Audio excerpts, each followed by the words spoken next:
सोलापूरसह संपूर्ण महाराष्ट्रात गाजणाऱ्या नराधम अशोक खरात याचे सोलापूर कनेक्शनही उघड झाले आहे. सध्या सोलापुरात खरात याच्या कनेक्शनची मोठी चर्चा सुरू आहे. अशोक खरात यांच्याकडे सांगोल्याचे माजी आमदार दीपक आबा पाटील हे सातत्याने जात असत आणि खरात यांच्या लाडक्या लेकीला त्यांनी फ्लॅटही घेऊन दिला आहे, अशी जाहीर टीका आणि माहिती उद्धव सेनेच्या प्रवक्त्या सुषमा अंधारे यांनी खास पत्रकार परिषद घेऊन जाहीर केले आहे. त्यामुळे राज्यात गाजणाऱ्या खरात प्रकरणाने सोलापूरचे कनेक्शन उघड केले असून सोलापूरशी त्याचे चांगलेच नाते जोडले असल्याचे सिद्ध केले आहे.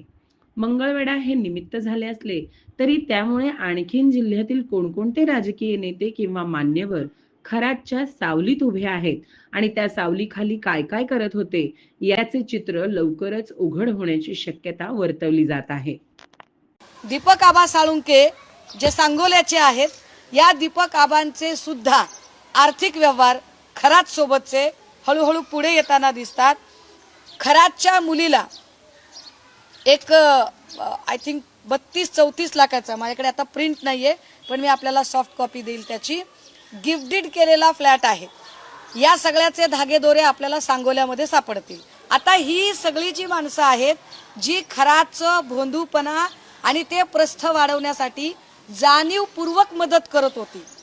आरोग्य म्हणजे केवळ औषध नाही, तर निसर्गाच्या योग्य उपचारांनी मिळणारी खरी आरामदायक अनुभूती. सोलापूरमध्ये निसर्गोपचाराचं विश्वासाचं नाव लिमये निसर्गोपचार केंद्र. इथे उपलब्ध आहेत विना औषध उपचार पद्धती, ॲक्युप्रेशर, ॲक्युपंक्चर, कपिंग आणि मसाज थेरपी. सर्व प्रकारच्या आजारांवर निसर्गाच्या माध्यमातून